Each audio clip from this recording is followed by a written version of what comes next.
What's up guys, welcome back to Nuts and Bolts Auto, and today I'm going to be replacing the headlight connectors on both the driver and passenger side on the truck. On the passenger side I'm going to solder the connector, and on the driver's side I'm going to use butt connectors so I can show you guys how to do it both ways. This right here is the headlight connector that we're going to be replacing. It's also called the headlight harness. So I'm going to pull it out. The reason why I'm going to be replacing it is because this little clip right here that's supposed to hold on to the prong on the light is broken. You might also want to be replacing this because a lot of the times as they get old, they'll start getting yellow and brittle right here where it starts getting burnt from the heat of the light bulb. And in my case, I'm going to be replacing it because of those prongs, because it allows the headlight to wiggle, and you might notice as your headlights are on that they'll start flickering, or sometimes they'll be on, sometimes they'll be off, just depending on the wiggle. In my case, I'm pretty sure this is why my headlight bulbs burned out, because both of my headlights burned out around the same time and both of the connectors are broken like this. So I'm just gonna go ahead and replace them. This is the connector that I'm gonna be using to replace it. As you can see, it's pretty much about the same. Now there is a couple differences in the connector, but functionally it's the same. When we're replacing it, the most important thing is you just want to make sure that you get the wires in the same order. When you put them together, this first one's going to go with this one, the middle one in the middle, and then again this one over here on the side. I'm going to be using one of these tools to remove stitching, but I'm going to be using it right here to open up the wire loom. The wire loom is wrapped around and it usually has a little area right here where it's just taped around, so I'm going to try to follow that.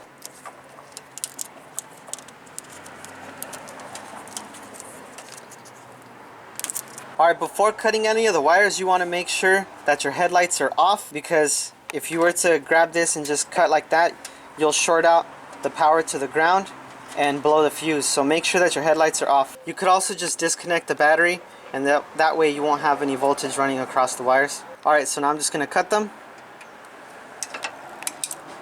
So with the wires cut off, then you grab your wire strippers and you stick it into the appropriate size, and then just pull the insulation off and then wrap it up. Alright, so here we're looking at our new connector, and the wire's pretty long and I don't really want to have so much wire just dangling around there, so I'm going to cut them all in half. Okay, and to strip them, it's a whole lot easier just using an automatic wire stripper. So I'm just going to set it right there to the length and then strip it off.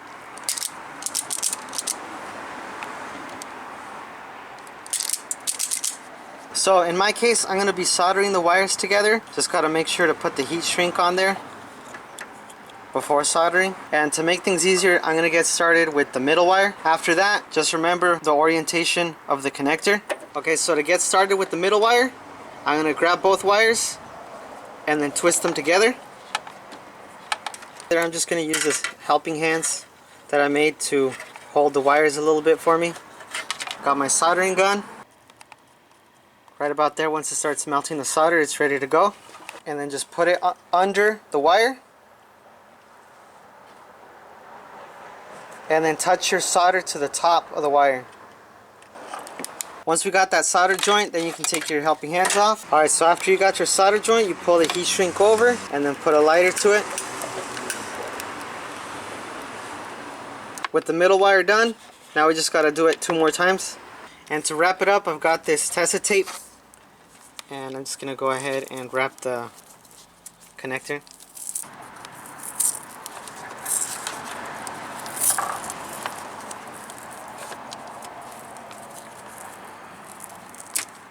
So here's the finished harness, and I'm just going to hook it up again. Alright guys, so now we just got to make sure that it all still works. So there's our low beams are on, then the high beams, and then off. Now we just got to do everything again on the driver's side. So another way to join the wires together without having to solder is to use butt connectors.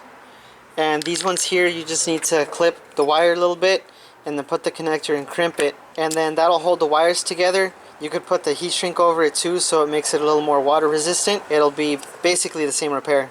The only thing with the butt connectors is if you want to have it fit inside of the wire loom, you're going to have to stagger the connectors. So you'll have one here in the middle, and then one over here. That way they still fit into the loom. And it kind of goes without saying, but since we're going to be working right here, you want to make sure that you don't get anything to touch across these two terminals. So for the driver's side, again, we have the black wire in the middle. On the left, we have the green and black, and on the right, we have white and green. For the green and black one, I'm going to snip it as far as I can, as close to the connector. And then for the black one, I'm going to go a little bit off of it, a little farther down. For the white and green, I'm going to go as far as I can down. So for these 3 wires here, I like automatic strippers better, again. But since I can't get the other ones on, I'll just use these ones here. You just want to strip off maybe 1/4 of an inch so it fits nice inside of the butt connector.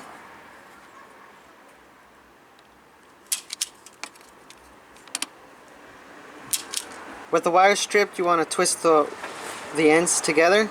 So right here on our new connector, the one on the right is going to be the longest because it's going to reach all the way down.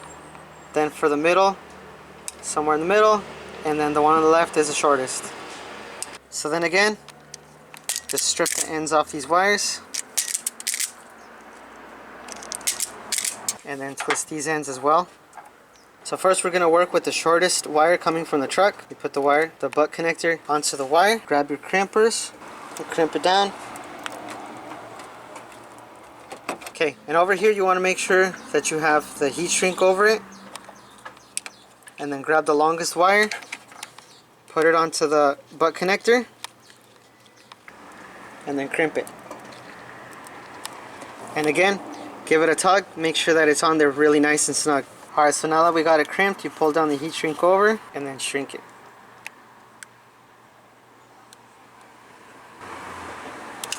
So the last step here is to get the loom over the wires, and this is what I was talking about, staggering the wires so that they fit better in the loom.